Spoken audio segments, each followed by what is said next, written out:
The Dark in Clinton, New York, a creepypasta scary story. If you ever find yourself in Clinton, New Jersey, and ever think about taking a shortcut off the highway down a particular dark road, I beg you to keep driving and don't look back. My name is Liam, and I have to tell my story.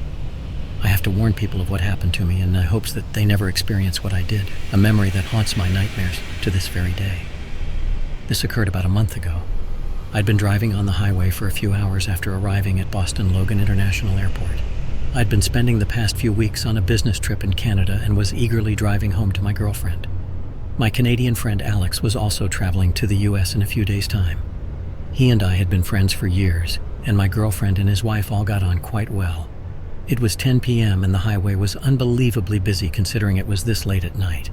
As I sat in barely moving traffic, I began to grow increasingly frustrated at the lack of movement. And at that moment, I decided to take a risk. I would turn off the highway when possible and take a different route home.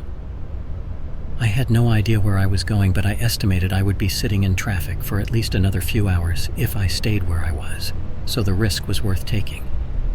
After 10 minutes of driving off the highway, I found myself completely lost and driving down a particularly dark street in the middle of the countryside.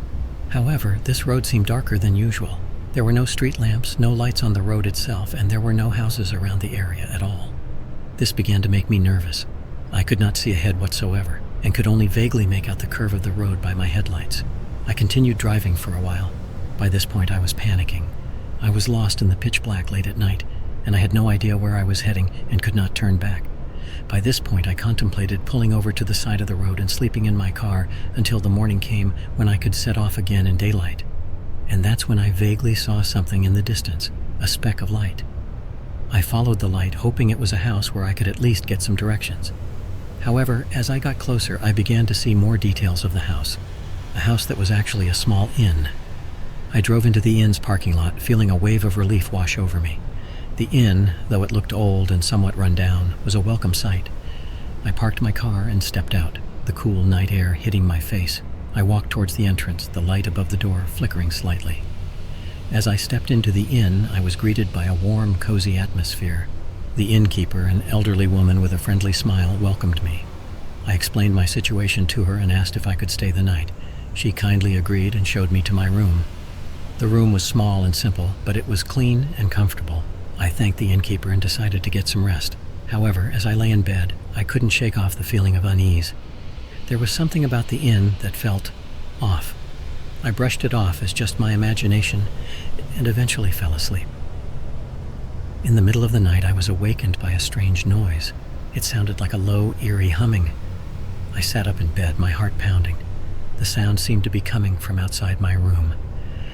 I slowly got out of bed and walked towards the door. As I reached for the doorknob, the humming sound suddenly stopped. I opened the door and looked out into the hallway. It was empty. I decided to investigate further. I walked down the hallway, the wooden floorboards creaking under my weight. The inn was silent, the only sound being my own breathing. I reached the end of the hallway and saw a door leading to the basement. The door was slightly ajar and I could see a faint light coming from the basement. I felt a chill run down my spine. Something was telling me not to go down there, but my curiosity got the better of me. I pushed the door open and slowly descended the stairs. As I reached the bottom, I saw something that made my blood run cold. The basement was filled with strange symbols and drawings on the walls. In the center of the room, there was a large pentagram drawn on the floor. Candles were placed at each point of the pentagram, their flames flickering eerily. I felt a wave of terror wash over me. I quickly turned around and ran back up the stairs. I rushed back to my room, packed my things, and left the inn. I got into my car and drove away as fast as I could.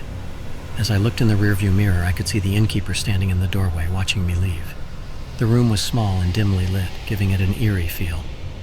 The wallpaper was peeling off in several places, revealing the old, moldy walls underneath. The single window in the room was covered with heavy, moth-eaten curtains that smell, a mix of old wood and dampness that was almost suffocating. The bed was old and creaky, with a thin, lumpy mattress that was anything but comfortable. The sheets and blanket were faded and had a strange, unpleasant smell.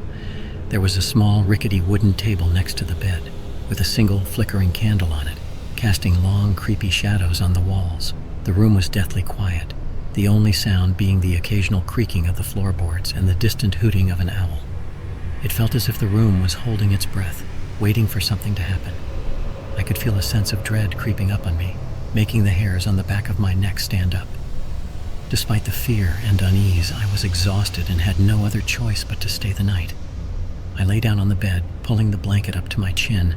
As I closed my eyes, I could swear I heard a faint, eerie humming sound, but I brushed it off as my imagination and eventually drifted off to sleep.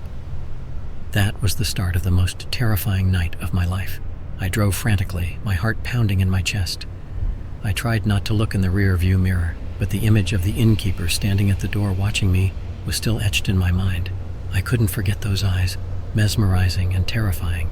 I drove all night, not stopping until the sun rose. I had made it back to the city, where I felt safer. But every time I closed my eyes, I saw the image of the basement room, the strange symbols on the wall, and the image of the innkeeper standing at the door. The next day, I decided to research the road I had taken. I found some articles online about a supposedly haunted road in Salem, where there was a peculiar old inn. The article said that people who had stayed the night there had disappeared without a trace. I shuddered as I read those lines. I felt lucky to have escaped, but I couldn't stop thinking about those who weren't as fortunate as I was. From then on, I never dared to take that road again, and I always warned people